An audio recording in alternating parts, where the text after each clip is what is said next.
um, people talking all at the same time, and this like screaming of some form. Now, I feel, again, this could be down to the young female that I talked about earlier this evening. Like I said, both herself and the boy moves round this theatre. I feel that they would have lost their lives, whatever was before this theatre. Yeah. The foundations or whatever building, okay, is connected with these two young people. So it certainly wouldn't be the theatre that they're connected with, and would go back before no doubt the building of this theatre. So when you said the young girl was connected with horses, Yes. that wouldn't be to do with what was here before, because you mentioned circus before. Oh, yes. It's before then. Even before then. We've got so many layers of residual energy here, Evan. I've tried to carefully sift, you know, separate, which sometimes it can be quite difficult if it's all coming at the same time.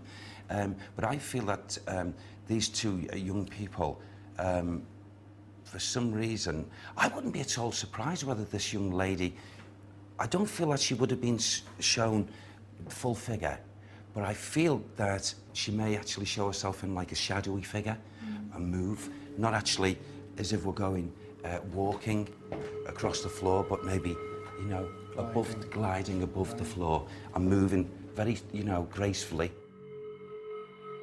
The time period that Derek senses could coincide with Oldham's prominence in the Industrial Revolution, when both boys and girls risked their lives by leading horses into local coal mines. With so many tortured souls around, what other horrors can we expect at the Oldham Coliseum? What the hell was that? Good God. There's something here with us, mate.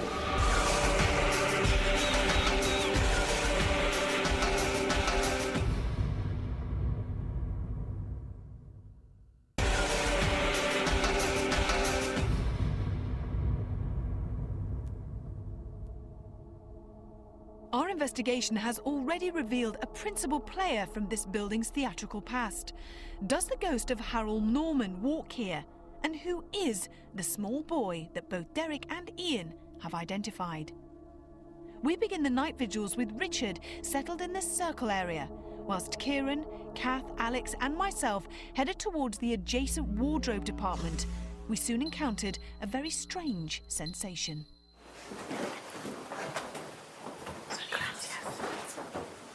Smoke. Burning. Burning. Yeah. Burning. Definitely burning. Where's that coming from? Hello. Can you smell burning? No, it's not in here. No, I can't. Burning out here? Yeah. Really?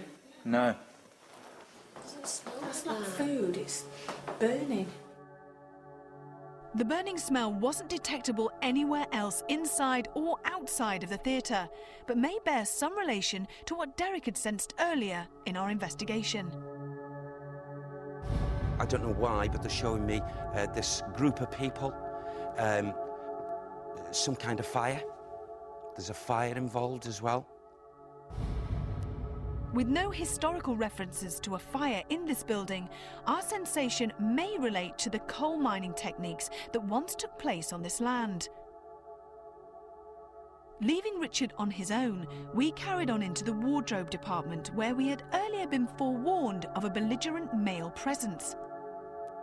To avoid any threat to Kath, Alex or myself, Kieran stood by, just in case.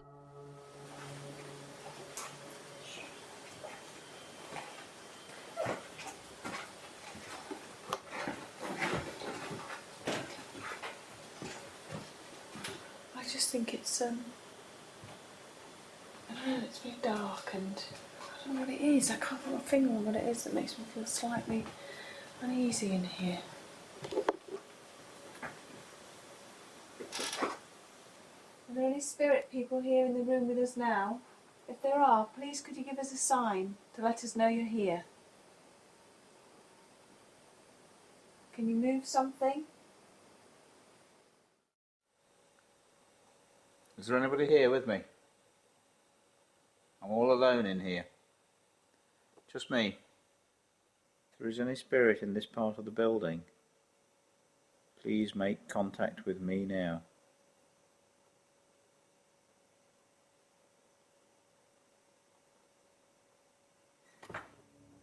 was good.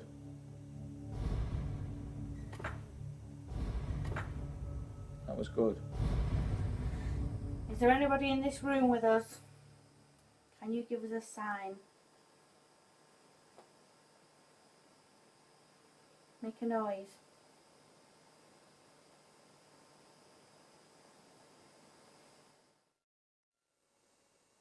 If there are any ghosts in this building, come out and see me now.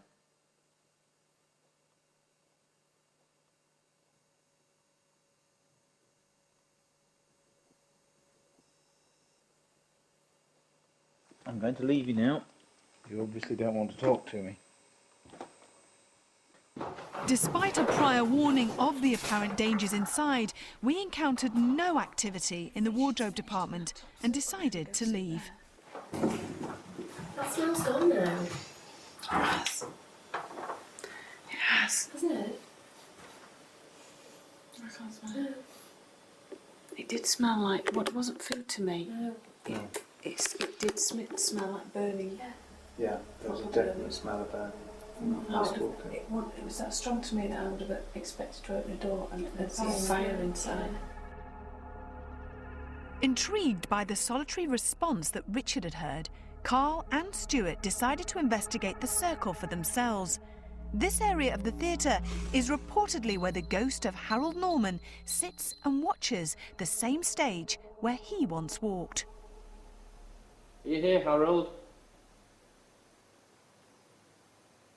If you are, can you do something for us, please? There's only me and Carl. My name's Stuart. Wasn't there a specific name we had to call out here if we wanted something bad to happen?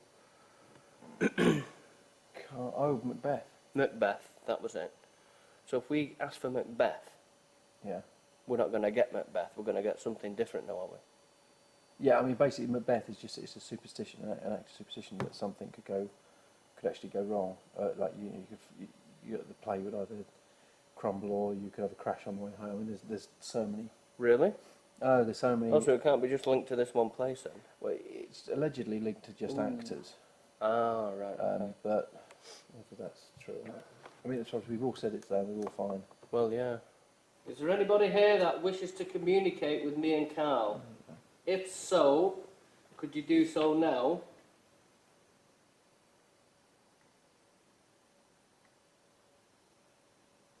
You see, the beauty of this is now there's no one else here now in the theatre. There's only me and you. All the rest of the crew are on the other side of the building now, so... What was that? What was that? Carl?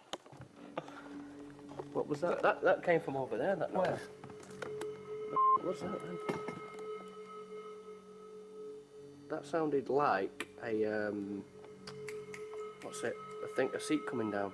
Well, there's a seat down over here. The only way to check if this seat had just moved was to view the footage later on. We discovered that fortunately, Carl's camera had recorded this same area of seating a few minutes beforehand. The seat had moved, and the sound was almost identical to what Richard had also heard here on the Circle balcony. Curiously, on our only other theatre investigation at Drury Lane, we encountered the same phenomena. Carl, where I was sat before, the actual, the bit that pulls down to sit on, Yeah. it's come down. It's come down. Yeah. It was up because I'd just had the camera on it. I actually feel scared now. Do you? It's like something's in the back of my throat, and I have... Now, that might be due to shock here now, Carl, but I have actually gone cold. Do you know what I'm getting cold? No, seriously, you come and stand here now, and you tell me if it isn't cold. Gordon Bennett. You could... There's something here with us, mate. Honestly.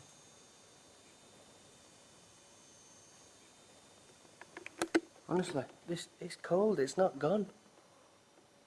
This is chilly where I'm standing. What is that? I just... It's cold where you're standing. What the hell was that? Did you hear that noise then? Hey. That came... Jesus Christ, that came from over that corner. It actually literally came from over there.